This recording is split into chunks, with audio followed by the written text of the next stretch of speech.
Good afternoon, everyone. An anti-racist is a person who works for justice and equality for all people, regardless of the color of their skin.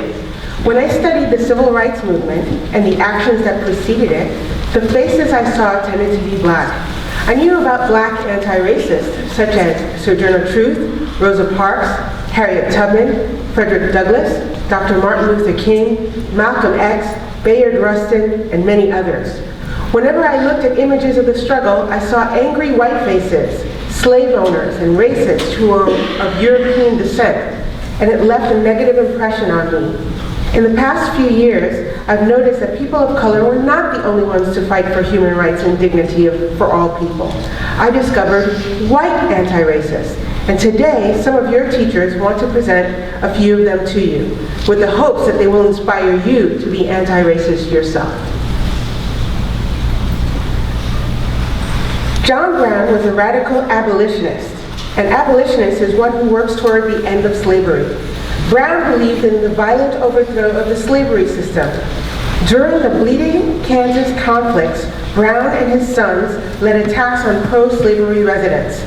Justifying his actions as the will of God, Brown soon became a hero in the eyes of Northern extremists and was equipped to capitalize on his growing reputation.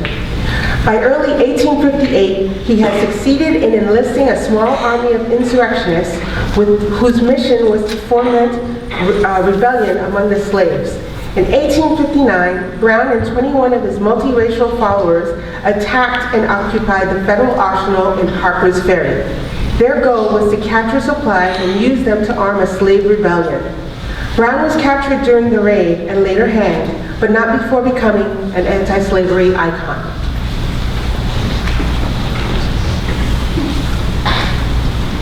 The youngest of 14 children, Angelina Grimm was born in 1805 to a wealthy, slave-holding South Carolina plantation owner. She began supporting an end to slavery at age 5 when she begged a sea captain to help a young slave escape his ship. By the age of 15, after the death of her father and her failed attempts to change the minds of fellow slave-owning Southerners, Angelina followed her older sister Sarah to Philadelphia, where they joined the abolitionist movement.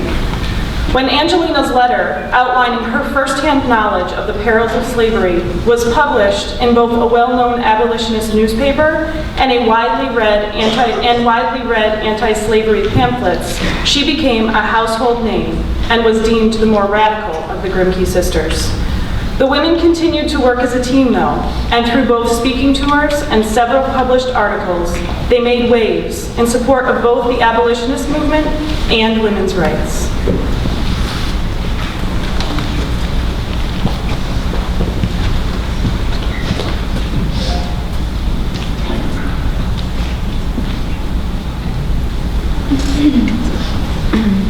I'm reading this on behalf of Mrs. Prince, who regrets that she couldn't be here today.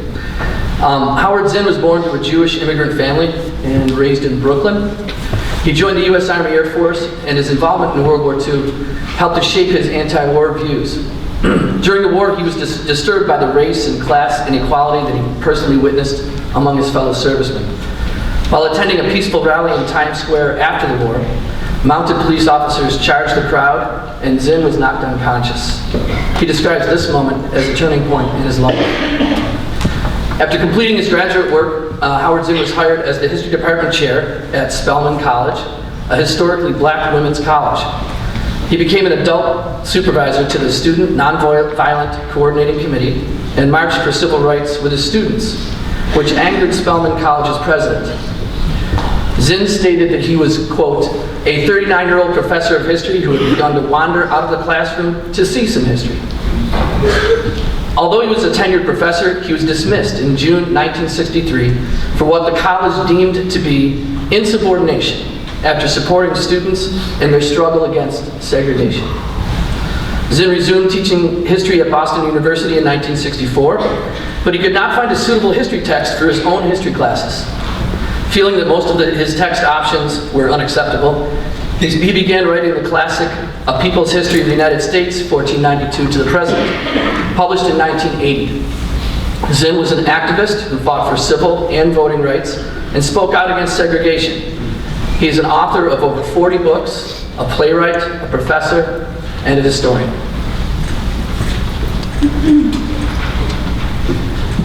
Morris Dees was a successful businessman and wealthy attorney who sold his business and with that money founded the Southern Poverty Law Center with fellow attorney Joseph Levin, who went on to found Habitat for Humanity, and civil rights activist Julian Bond.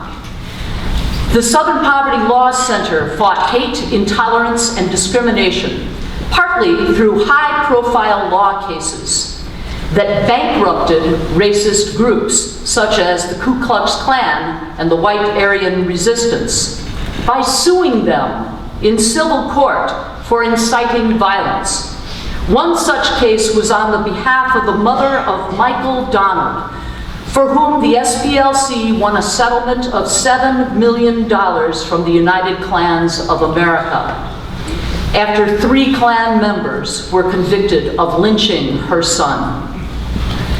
The Southern Poverty Law Center also helps schools educate students and teachers through the Teaching Tolerance program that provides a forum where educators can find news, conversation, and support to foster diversity, equality, and respect.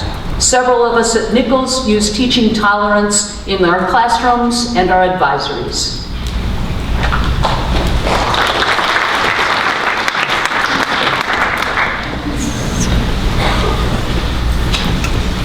For Viola Gregg Liuzzo, the transition from housewife to civil rights activist was a natural progression. As a child in rural Tennessee, she witnessed firsthand the injustice of segregation and racism under the Jim Crow laws, which was later reinforced by her experiences as a teenager in Detroit, where racial tensions often resulted in violence and rioting.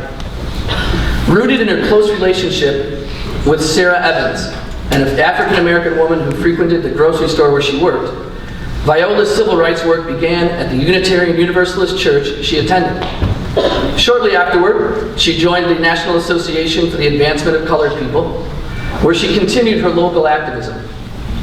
Horrified by the violence that stopped the first Selma March in the spring of 1965, she heeded the call of Dr. Martin Luther King Jr. for people of all faiths to come and help in the struggle, which Dr. Martin Luther King called everybody's fight. Viola drove to Alabama and offered her 1963 Oldsmobile as a shuttle to transport volunteers and marchers from the airports and bus stations between Selma and Montgomery, Alabama. After the successful conclusion of the march, Liuzzo's car was pursued and fired upon by 4 members of the Ku Klux Klan. She was killed instantly.